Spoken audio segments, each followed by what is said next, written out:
tous. Inclinons la tête pour la prière. Notre Père, notre Dieu, merci pour la journée. Merci pour la vie que tu nous as conservée jusqu'ici. Nous te sommes reconnaissants de nous honorer de ta présence, conscients de notre incapacité à changer notre nature pécheresse par notre corps. Nous te remercions, Seigneur, pour le plan de rédemption que tu as mis en place afin que nous soyons sauvés.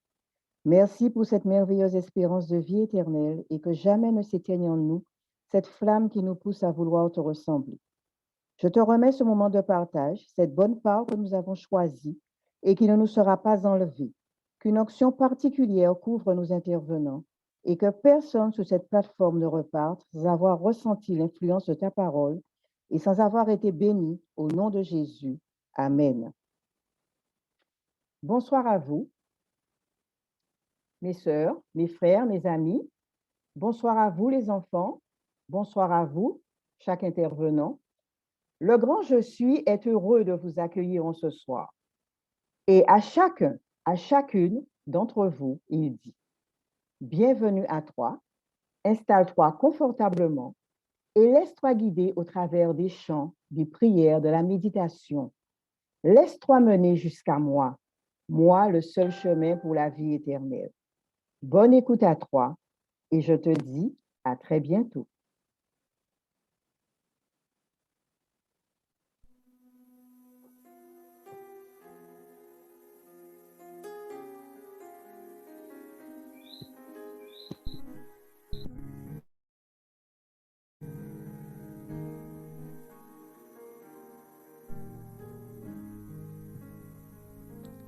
Les moins à terre, les tristesses car envahis-moi, les tout problèmes, vais tomber assis moi.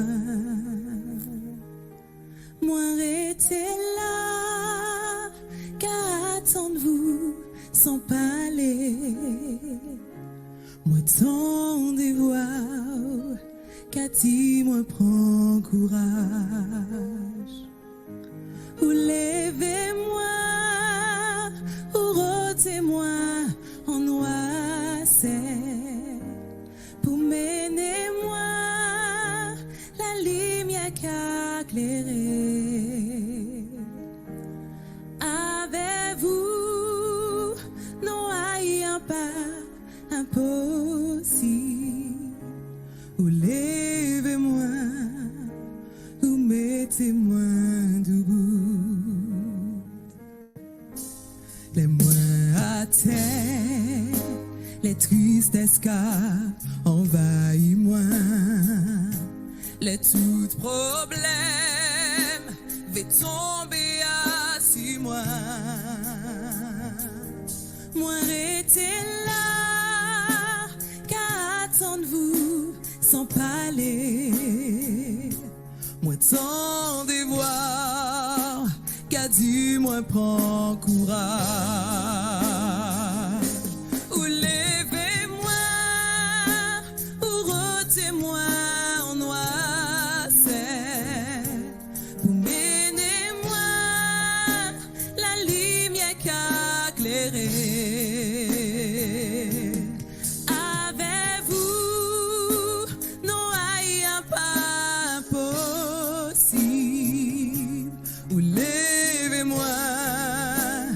Mettez-moi debout, ou levez-moi, ou rôtez-moi en noisette, pour mener-moi la lumière qu'a éclairé. Avec vous, non ayant pas impossible, ou levez-moi, ou mettez-moi debout, ou levez-moi, ou rôtez-moi en noisette, pour mener-moi la lumière qu'a éclairé. Avec vous, non ayant pas impossible, ou levez ou mettez-moi debout, ou levez-moi, ou mettez-moi debout.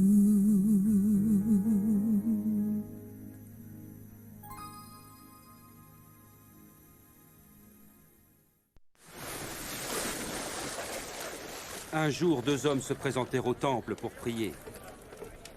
L'un d'eux était chef religieux, l'autre collecteur d'impôts. Le chef religieux se tenait à part et priait. « Oh Dieu, je te remercie de ne pas être avare, malhonnête et adultère comme les autres hommes. En particulier de ne pas être comme ce collecteur d'impôts là-bas. Je jeûne 2 jours par semaine. Je donne 1/10 de tous mes revenus. Mais le collecteur d'impôts se tenait à part et n'osait même pas lever les yeux. Il se frappait la poitrine en disant « Dieu, aie pitié du pécheur que je suis. » Je vous l'assure, c'est ce dernier et non pas l'autre qui rentré chez lui fut déclaré juste devant Dieu. Car tout homme qui s'élève sera abaissé, et celui qui s'abaisse sera élevé. Avance ta barque plus loin dans les eaux profondes. Puis toi et tes compagnons, jetez vos filets pour la pêche. Oh, maître, nous avons pêché dur toute la nuit, et sans rien prendre. Mais si tu le dis, je lance les filets. Jacques! Jean!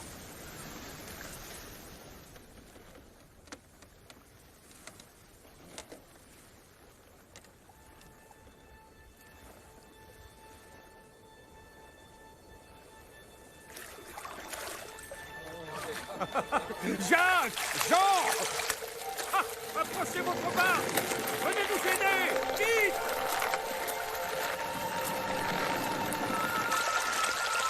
Pas possible!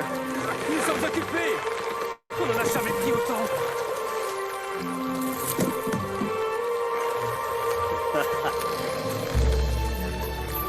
Ça suffit. Ça suffit.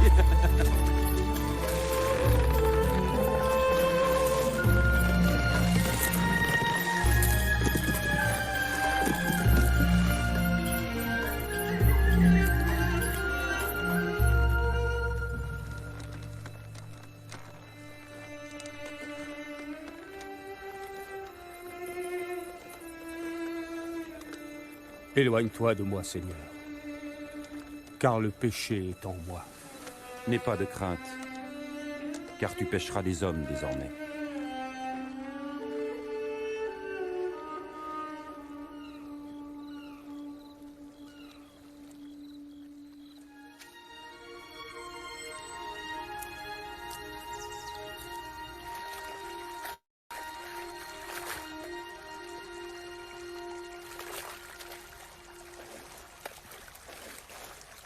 Apprends-nous à prier, comme Jean l'a appris à ses disciples.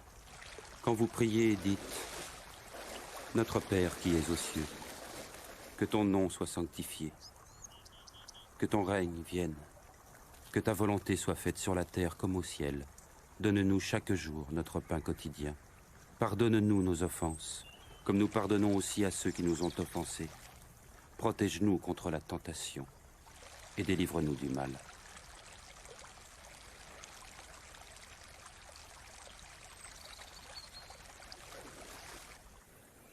Demandez et vous recevrez. Cherchez et vous trouverez. Frappez et l'on ouvrira la porte. Car tout homme qui demande reçoit. Celui qui cherche trouvera. Et à celui qui frappe, on ouvrira la porte.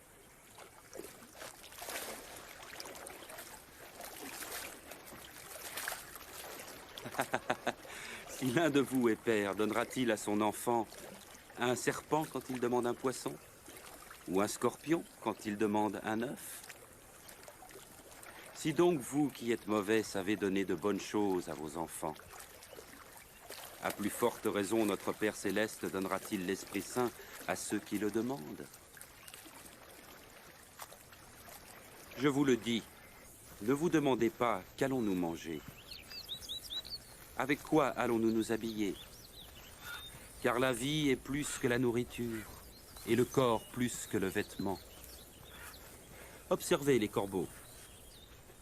Ils ne sèment, ni ne moissonnent, ils n'ont ni cellier, ni grenier, et Dieu les nourrit. Et ne valez-vous pas bien plus que les oiseaux?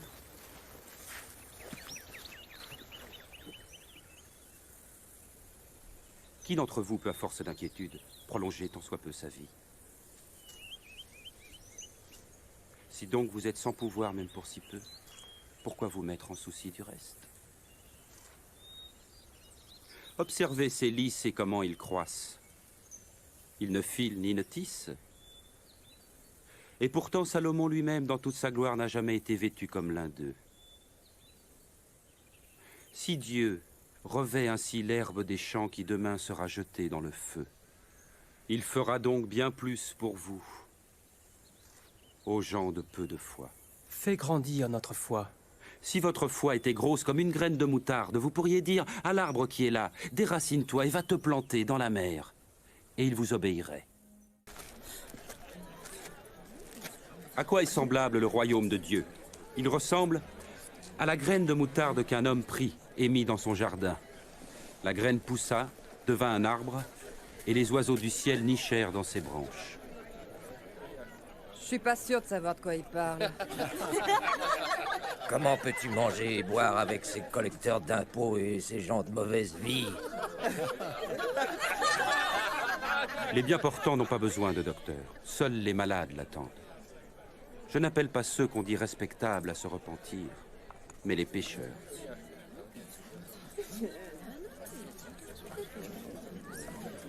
Parle-nous du royaume de Dieu. Allez, raconte encore. N'ayez pas peur, petit troupeau, car votre Père a trouvé bon de vous donner le royaume.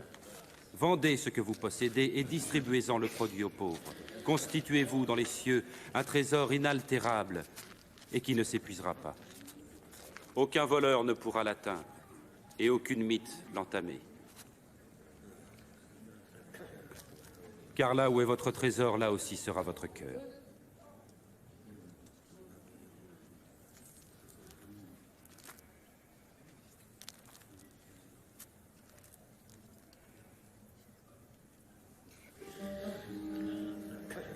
Femme, tu es délivrée de ton infirmité.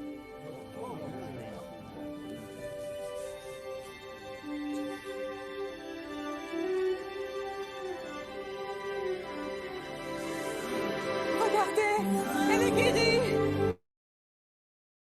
C'est un miracle. Oui, un miracle. Venez voir. Loué sois-tu, Maître. Louons le Seigneur. 18 ans de misère. Merci, Maître. Il y a 6 jours pour le travail, tu l'ignorais. Viens donc te faire guérir un de ces jours-là. Pas le jour qui est celui du sabbat. Bande d'hypocrites! Chacun de vous détache bien son âne ou son bœuf de la mangeoire pour le mener à l'abreuvoir le jour du sabbat. Alors cette descendante d'Abraham que Satan a tenue en son pouvoir pendant 18 ans, ne fallait-il pas la délivrer en ce jour du sabbat?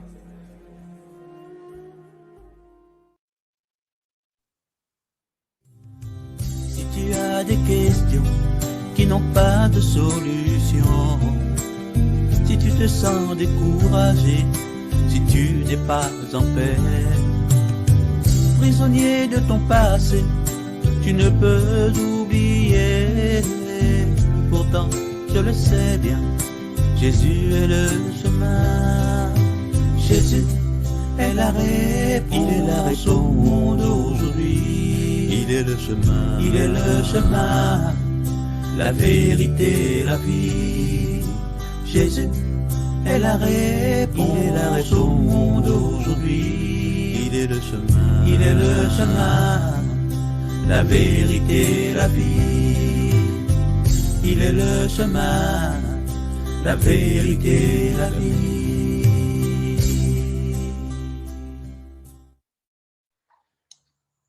Je vous invite maintenant à incliner la tête pour la prière. Notre Père et notre Dieu, Dieu créateur des cieux et de la terre, nous voulons être sous la direction de ton Esprit Saint, tandis que nous allons ouvrir ta parole et mieux connaître notre Seigneur et Sauveur. Que ton nom soit exalté, nous t'avons prié en son nom et pour ta gloire. Amen.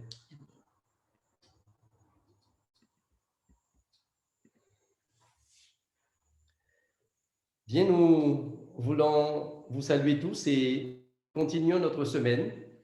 Notre semaine avec ce thème qui nous parle de la solution divine face à la crise actuelle.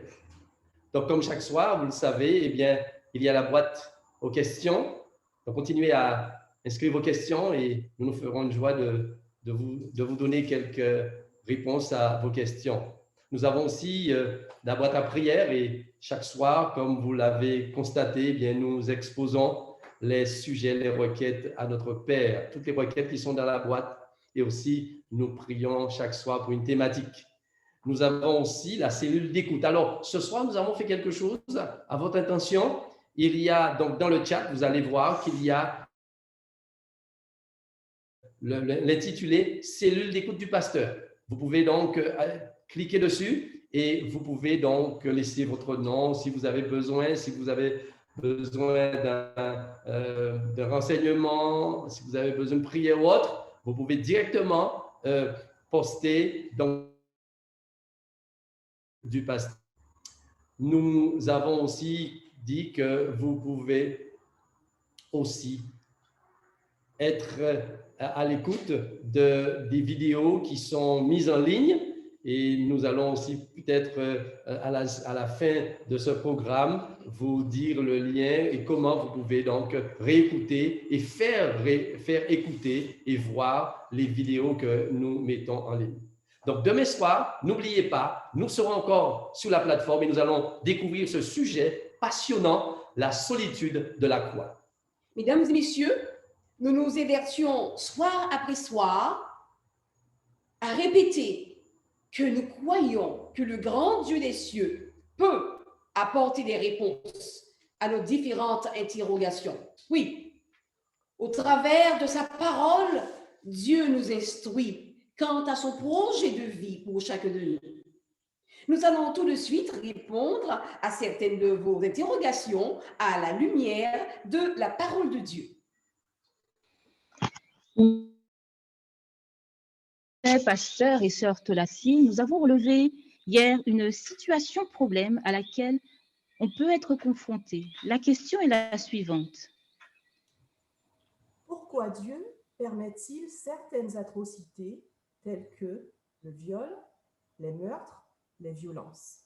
Et comment l'expliquer aux personnes touchées? Quel pourrait être votre message de réconfort? Alors, on peut comprendre que cette question, on pourrait rester débattre pendant toute la soirée et même beaucoup plus, puisque c'est une question récurrente, puisque nous sommes dans cette problématique. Mais vous savez, le problème de la souffrance met nos émotions à vif et nous laisse désorientés, effrayés, révoltés et même désespérés. Mais nous devons aussi savoir que la cause du mal, c'est le péché. Et pour ce qui nous concerne, c'est le péché d'autrui. Maintenant, si le libre arbitre, c'est-à-dire la liberté de l'homme, ne réussit pas à expliquer toute la souffrance, globalement, on peut dire la conséquence directe ou indirecte du péché par suite de notre vie dans un monde coupé de son Créateur. Et rappelez-vous, nous avons dit que lorsque nous naissons dans ce monde à cause du péché, nous naissons séparés de Dieu. Cependant, Dieu a laissé les humains libres d'aimer ou de ne pas aimer, libres de faire le bien ou faire le mal. Texte que nous trouvons aussi dans la Bible, dans Deutéronome chapitre 30, versets 19 et 20. Tout en sachant qu'aucun de ces choix ne reste sans conséquence. Cela signifie-t-il que Dieu est le créateur du mal? Non, Dieu n'est pas l'auteur du mal. Ce qu'il a créé, ce sont des êtres humains avec la liberté de choisir, avec le libre arbitre. Cependant, l'homme a choisi délibérément de désobéir. Par conséquent, c'est à l'homme et non à Dieu que revient la responsabilité du mal.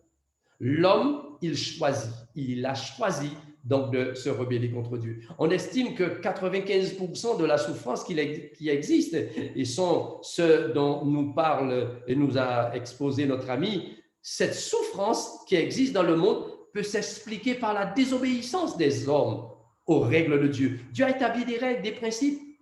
Maintenant, reste à savoir si Dieu n'aurait pas pu empêcher le mal ou supprimer les conséquences du premier péché, c'est-à-dire le premier péché d'Adam et Ève. Oui, Dieu aurait pu le faire, puisque Dieu il est tout-puissant. Mais cela n'aurait rien apporté de bon. Pourquoi? Parce que cela, en supprimant les conséquences de tous les péchés, eh bien, à ce moment-là, Dieu aurait fait des hommes des robots. Des robots privant ainsi de leur liberté. Ils n'auront plus eu cette liberté. Or, ce n'est pas ce que Dieu a voulu. Comprenez très bien. Et pour répondre, la bonne nouvelle ce soir, la bonne nouvelle, c'est que tout au long du message, mais aussi tout au long de notre vie, le Seigneur nous promet. Il promet qu'un jour prochain, son plan de mettre fin définitivement au problème du mal, eh bien, va se concrétiser. Alors, nous vous invitons à user de patience et à vous accrocher en toute confiance à Dieu, sachant que l'auteur du mal, c'est-à-dire le diable, il se ruine définitivement. Alors, nous pouvons lire maintenant dans la Bible ce texte que nous avons chaque soir, qui se trouve dans Jean 17 et le verset 3. Certainement, vous le connaissez. La vie éternelle, c'est qu'ils te connaissent, toi, le seul vrai Dieu et celui que tu as envoyé, Jésus-Christ. La vie éternelle, c'est qu'ils te connaissent, toi, le seul vrai Dieu et celui que tu as envoyé, Jésus-Christ. Dans ce texte, lorsque nous le lisons, qu'est-ce que nous voyons? Nous voyons que la vie éternelle ne dépend pas des bonnes œuvres que l'on peut faire, ni des mauvaises. La vie éternelle dépend d'une personne. La vie éternelle dépend de Jésus. Et nous ne pouvons avoir cette vie éternelle que si nous entrons dans une communion intime avec Dieu. Cette communion est révélée. Comment le faire? Eh bien, nous avons cette révélation dans la parole de Dieu.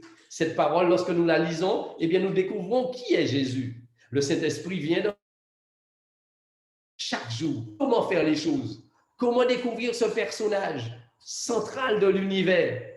Et au fur et à mesure, nous intégrons la parole de Dieu, nous intégrons les règles et les principes, nous intégrons ce que Dieu veut et cela nous emmène à marcher avec Jésus pas à pas sur les trois chemins. Chantons donc. Je marche avec Jésus pas à pas sur les trois chemins.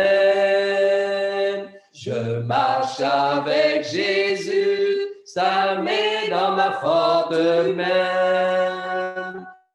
Jésus me précède, il m'entoure et partout me suit, et sans cesse il m'aide dans la voie qui mène à la vie. Et sans cesse il m'aide dans la voie qui mène à la vie. Ce soir, le sujet que nous avons annoncé est « Pourquoi Jésus et pas un autre ?» Savez-vous, durant l'histoire, il y a toujours eu dans le monde de vrais et faux prophètes, comme de vrais et faux messies. Avant la chute de Jérusalem,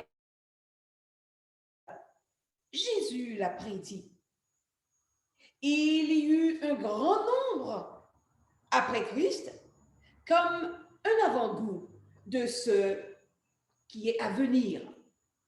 C'est ainsi que je vais vous inviter à lire avec moi dans Matthieu chapitre 24, verset 24. Et là, il prédit la situation des derniers jours. Il s'élèvera de faux Christ et de faux prophètes. Ils feront de grands prodiges et des miracles au point de séduire, s'il était possible, même les élus. On a vu venir sur la scène au 1er siècle un jeune soldat du nom de Bar Kokhba. Il convainquit les Juifs qu'il était le Messie. Mais ce fut un faux Messie charismatique. Au dernier jour, les faux Christ et les faux prophètes feront leur apparition et ils tromperont un grand nombre de personnes, et même le peuple de Dieu. Jésus se présente comme le héros, au lustre éclatant au fil des âges. Ce soir, nous voulons vous parler de ce personnage. Nous examinerons de plus près le véritable Messie, Jésus-Christ. D'abord, nous allons étudier les prédictions l'identifiant. Premièrement, Jésus prétend être plus qu'un homme bon, plus qu'un philosophe éthique, plus qu'un enseignant juste. Voyons ce que la Bible enseigne. Dans Jean chapitre 6, verset 38, il a dit « Car je suis descendu du ciel pour faire non ma volonté, mais la volonté de celui qui m'a envoyé. » Donc, Jésus prétend avoir vécu avec le Père. Et de toute éternité, Jésus dit « Je suis le je suis ». Oh, les Juifs du temps de Jésus ne comprenaient pas ce qu'il voulait dire et ils tentèrent même de le lapider. Mais Jésus dit « Je suis descendu du ciel ». Jésus donc revendique être Dieu en chair humaine. Vous comprenez très bien, si Christ n'était pas divin, l'offre de vie éternelle n'aurait aucun sens, puisque seul Dieu, l'auteur de la vie, peut donner la vie éternelle. Donc, si Christ est quelqu'un de bien, un enseignant moral, un philosophe, oui, il peut être utile de le suivre, mais cela ne signifie pas grand-chose. Mais si Jésus est divin, le rejeter, le repousser, perdre la vie éternelle, c'est vrai, mes amis.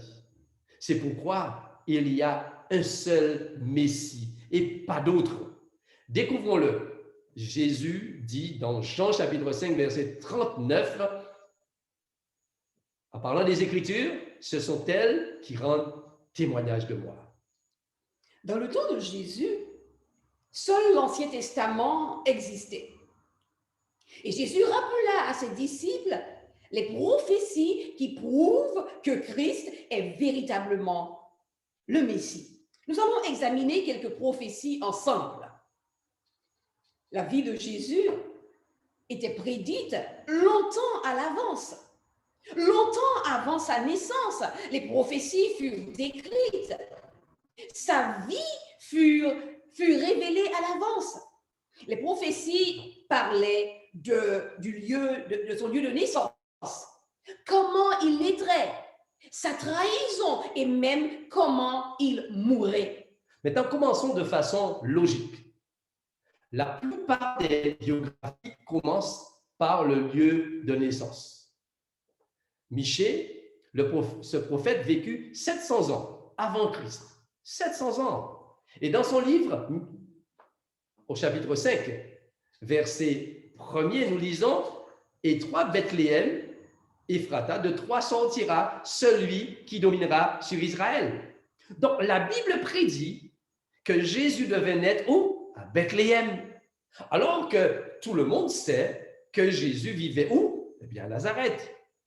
Alors, pourquoi une femme enceinte, prête à accoucher, ferait un voyage de moins 150 km sur un âne de Nazareth à Bethléem?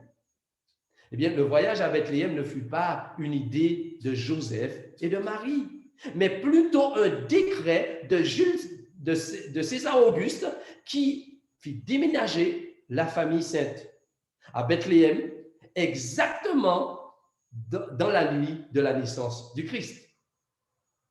Donc, nous voyons que Bethléem était une petite ville avec peu de foyers et encore moins d'hôtels.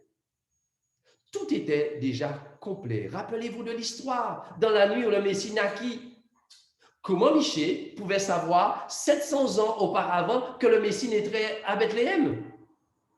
La Bible décrit également l'arbre généalogique de Jésus.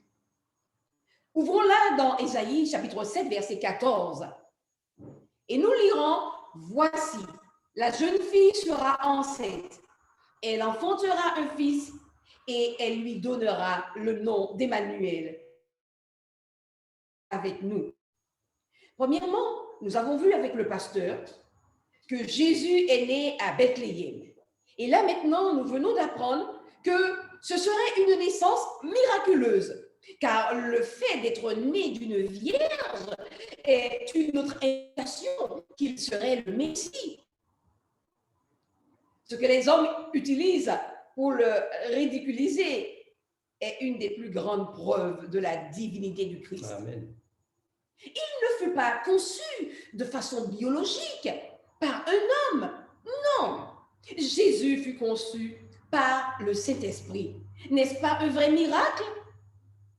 Quand Marie reçut l'annonce de l'ange, elle fut perplexe. L'ange lui disait, l'ange Gabriel disait dans Luc chapitre 1er, versets 28 à 31, « Tu deviendras enceinte et tu enfanteras un fils et tu lui donneras le nom de Jésus. » L'ange apparut aussi à Joseph afin de le rassurer. « Ne t'en va pas, c'est le Fils de Dieu. » Michée, 700 ans auparavant, a prédit la naissance du Messie à Bethléem. Et voilà que maintenant, Ésaïe, 600 ans auparavant, prédit que le Messie naîtrait d'une vierge. Alors pourquoi Jésus et pas un autre? Oh, il est plus que quelqu'un de bien, plus qu'un enseignant juste. Oh, Jésus, il est divin. Il est le Fils de Dieu, au-dessus de tout faux Messie autoproclamé. La vie de Jésus révèle même son identité. Ésaïe décrivit les événements qui se produiraient dans la vie de Jésus-Christ. Il les décrit des centaines d'années auparavant.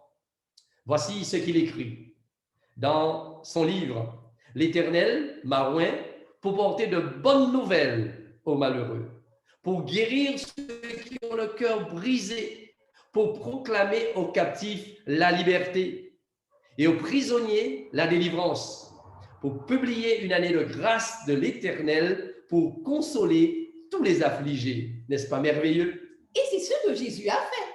Il prêcha de bonnes nouvelles aux condamnés du péché. Il pardonna et enleva le fardeau de la culpabilité. Il libéra du chagrin et des soucis. Il guérit les cœurs brisés. Il donna de l'espoir à ceux qui avaient perdu des êtres chers par la mort. Et de plus, ce qui est merveilleux, alléluia, il ressuscita les morts. La Bible dit que Jésus viendrait afin de proclamer aux captifs la liberté, les captifs du péché, les captifs des maladies. La Bible dit que Jésus viendrait pour ouvrir les prisons des possédés liés par des démons. En effet, le Christ a accompli les prophéties d'Ésaïe. Il toucha les yeux des aveugles et ils furent ouverts. Il guérit les malades. Jésus, partout où il allait, il apportait la vie, il apportait la santé, il apportait la guérison. Pourquoi Jésus et pas un autre? Eh bien, parce qu'aucun Messie autoproclamé n'a fait ce que Jésus a fait. Jésus apportait la paix de l'esprit. Oh oui, mesdames et messieurs, chers amis, la Bible nous dit, et Jésus l'a expérimenté dans son ministère, quand il était sur la terre, il pardonnait les péchés. Seul Dieu peut pardonner les péchés. Jésus, le Dieu homme, pouvait pardonner les péchés. Alors comprenez très bien, si Jésus n'était pas le Messie, il doit être un blasphémateur. Aujourd'hui, les hommes et les femmes peuvent trouver le pardon en lui. Oui, Jésus a ressuscité des hommes et des femmes.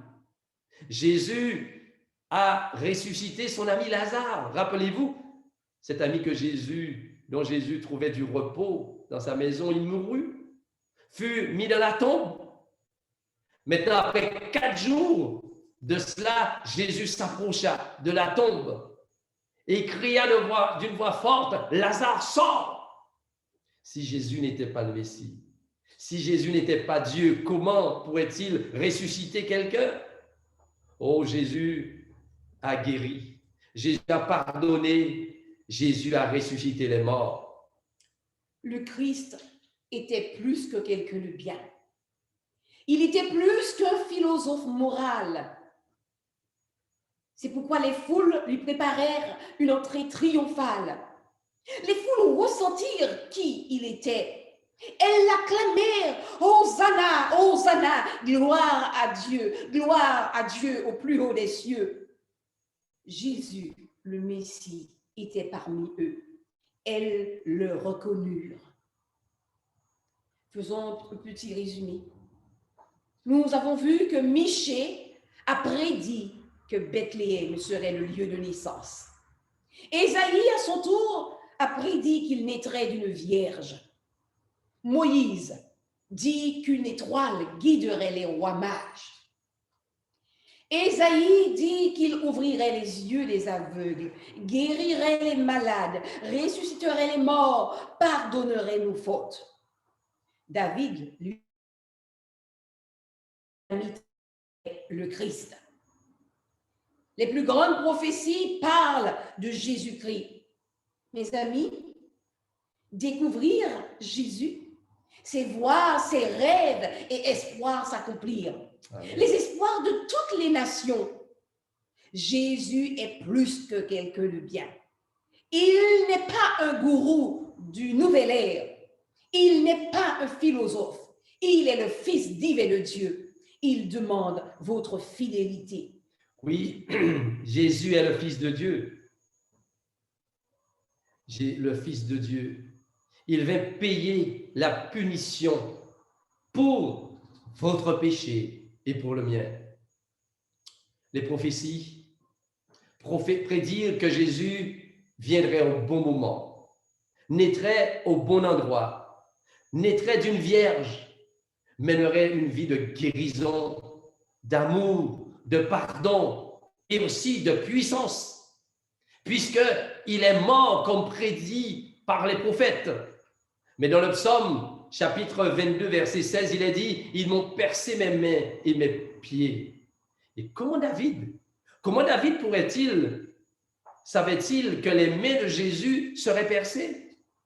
C'est l'Esprit de Dieu qui le lui a révélé afin que nous n'ayons aucun doute que Jésus-Christ est le Messie.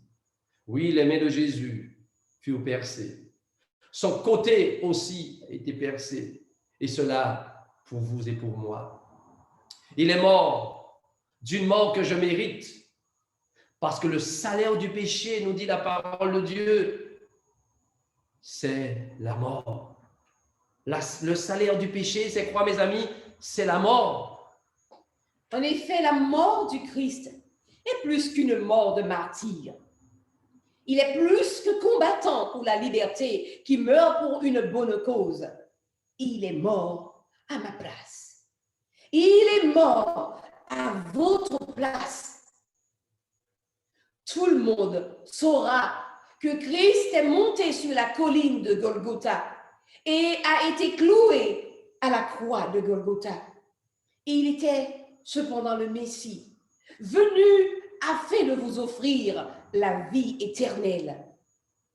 Comme ce voleur, des millions de personnes s'écrient, « Seigneur, souviens-toi de moi lorsque tu entreras dans ton royaume. » Des millions sont venus à la croix et ont trouvé le pardon.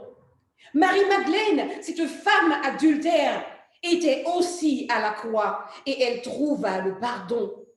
Simon de Cyrène vint de l'Afrique. Des gens de toutes nations vinrent sans préjugés à la croix. Des soldats romains, des juifs, des grecs, des agriculteurs, des pêcheurs, des fermiers, des intellectuels, des illettrés, des aveugles, des paralysés, des malades. Tous venaient. Ils ne venaient pas pour la théorie, mais ils venaient pour le pardon. Ils venaient pour la vie éternelle. Ils venaient pour la rédemption. Et ils les trouvèrent en Jésus. Mesdames et messieurs, chers amis, la plupart des biographies se terminent avec la mort du héros. Mais la Bible nous dit, lorsque Jésus fut enlevé de la croix, qu'il fut mis dans la tombe, il n'y resta pas. Il ressuscita le dimanche matin. La plupart des biographies se terminent avec la mort du héros. Mais lorsque Jésus fut enlevé de la croix et mis dans la tombe, il ressuscita, nous dit le texte biblique. Il ressuscita au matin du premier jour de la semaine. C'est merveilleux, merveilleux de savoir que Jésus n'est pas comme les autres. On raconte l'histoire de Jeanne. Cette dame, cette jeune dame, mit sa foi en Christ. Elle l'aima de tout son cœur. C'était une dame chrétienne, une dame simple, digne. C'est vrai qu'elle n'avait pas fait beaucoup d'études, mais elle aimait Jésus. Elle faisait de son mieux afin que son petit garçon, Stephen, connaisse lui à son tour Jésus. Son mari, John, quant à lui, ne s'était jamais engagé envers le Christ. Le travail était son seul Dieu. Il y consacrait 8 heures, 10 heures, 12 heures par jour. Il pensait qu'il était trop intelligent pour Jésus. Il pensait qu'il n'avait pas besoin de Jésus.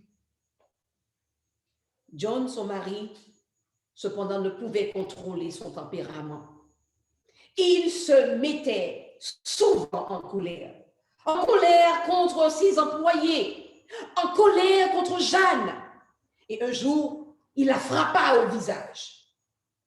Le soir, en rentrant à la maison, alors que les jouets de son fils, Stephen, étaient répandus par terre, il maudit les jouets et écrasa la petite voiture avec son pied. Stephen se mit à pleurer. John le frappa, puis il se précipita pour repartir au travail. Lorsqu'il rentra ce soir, son fils courut vers sa mère. « Maman, j'ai tellement peur de papa. Il me frappe, il te frappe. »« Maman, l'autre soir, tu pleurais et papa est reparti au travail. Mais pourquoi tu as un bleu à l'œil? Papa t'a encore frappé? » Et Stephen commença à détester son père. Ce soir-là, chers amis, John entendit ce que Stephen disait à sa mère. Et il ne retourna pas au travail. Il ne se coucha pas non plus. Il s'assit simplement dans son fauteuil et se mit à réfléchir sur sa vie, sur son enfance. Comment il s'était laissé emporter loin de Dieu. Il pensa à la manière qu'il traitait sa femme, son petit garçon, comment il perdait vite le contrôle. Il avait tellement besoin de vivre, de connaître le changement dans sa vie. Il avait besoin de force, il avait besoin de pardon. Alors, il se mit à genoux devant ce vieux fauteuil et il dit « Seigneur, Je suis parti loin de toi, mais ce soir, je reviens. Seigneur, pardonne-moi. J'ai besoin de ton aide dans ma vie. J'ai besoin de ton aide pour contrôler mon tempérament. Et ce soir-là, John eut l'assurance du salut en Jésus. Amen. Il ne devait pas, certes, parfait ce soir-là. Il entendit Jésus frapper à la porte de son cœur, à la porte de sa vie, et il ouvrit son cœur.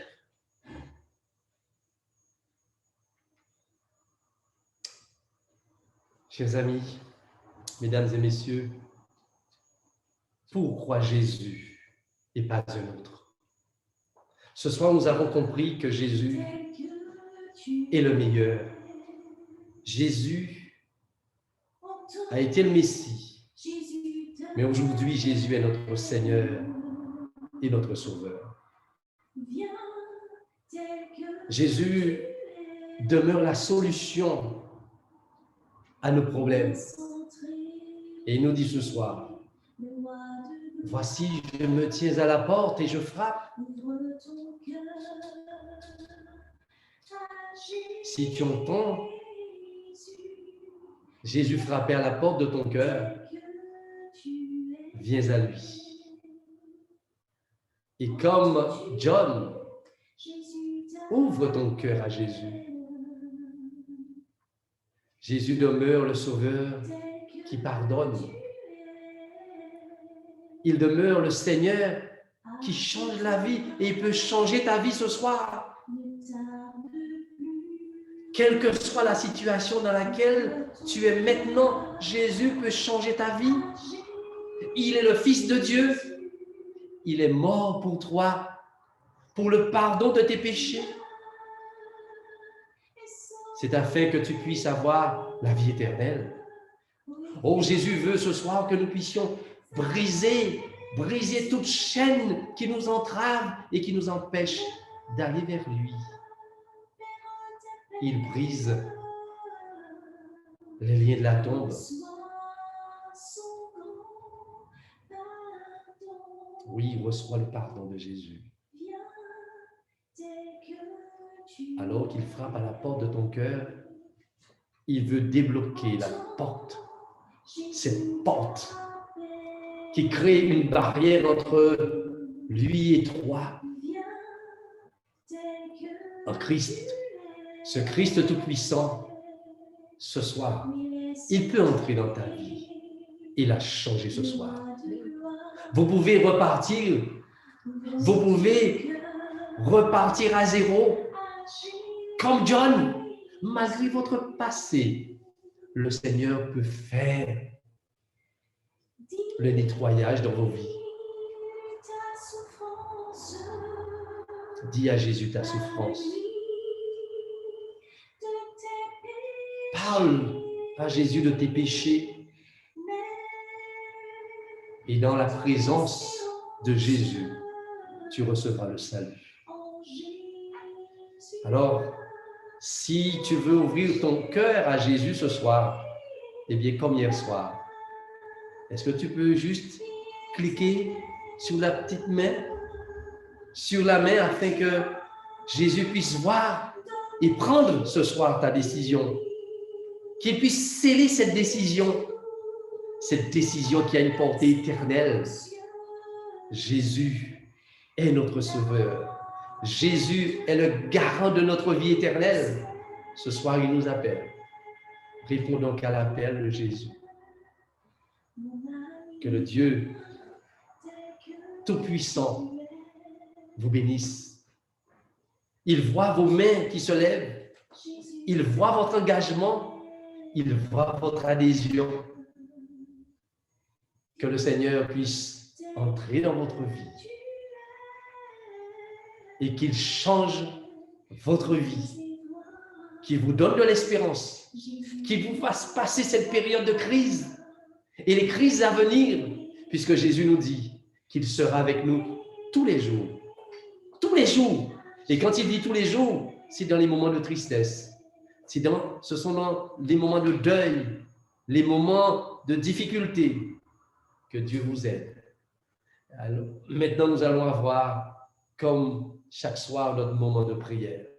Nous allons prier, et c'est Lloyd Laurence qui va prier pour nous ce soir. Il va prier d'une manière spéciale pour que l'engagement que vous avez pris avec le Seigneur, cet engagement de pouvoir faire confiance à Dieu dans tous les moments de votre vie, que Dieu puisse sceller cet engagement.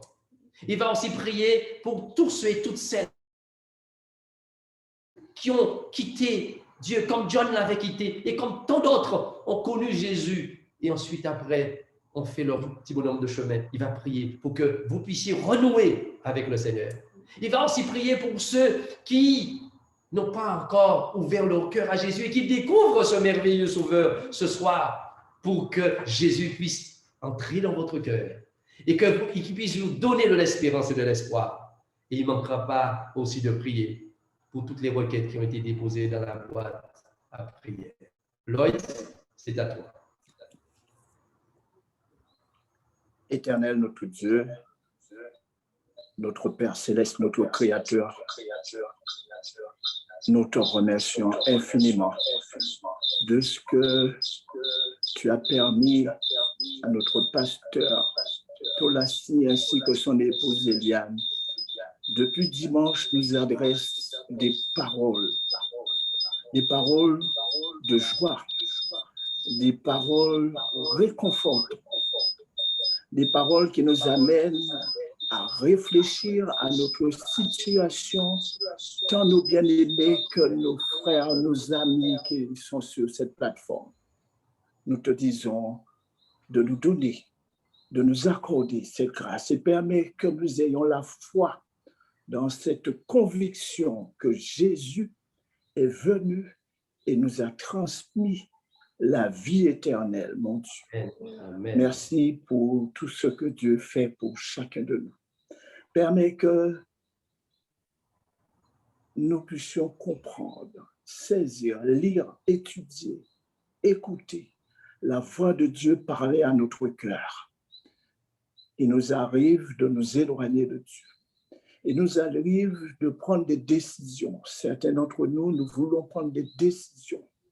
Mais ce qui est important, c'est d'écouter cette parole, de méditer cette parole, afin que nous puissions prendre les bonnes décisions, décisions de vie, décisions de grâce.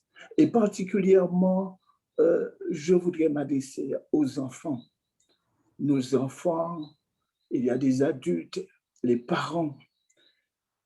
Le Seigneur permet que nos parents, nous puissions éduquer nos enfants dans cette puissance que Jésus nous a donnée en ressuscitant sur la croix. Puissance de victoire, car nous sommes des vainqueurs en Jésus-Christ.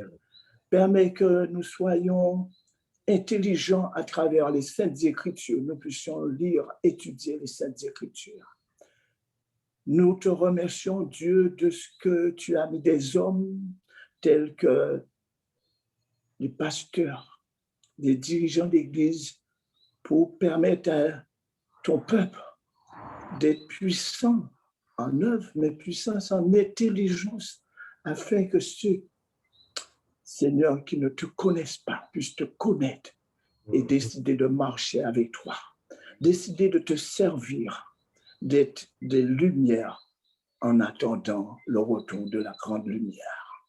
Seigneur Dieu, nous te remercions à travers tout cela et permets que notre cœur puisse t'appartenir dès ce soir et pour l'éternité. Amen. Amen.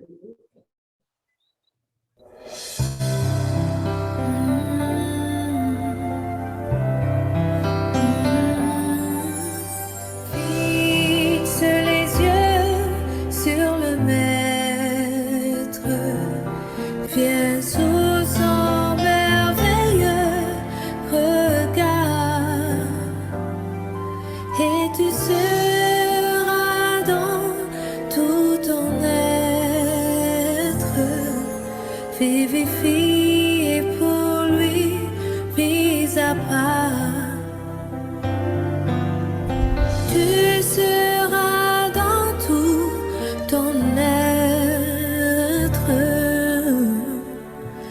vivifié pour lui, mis à part.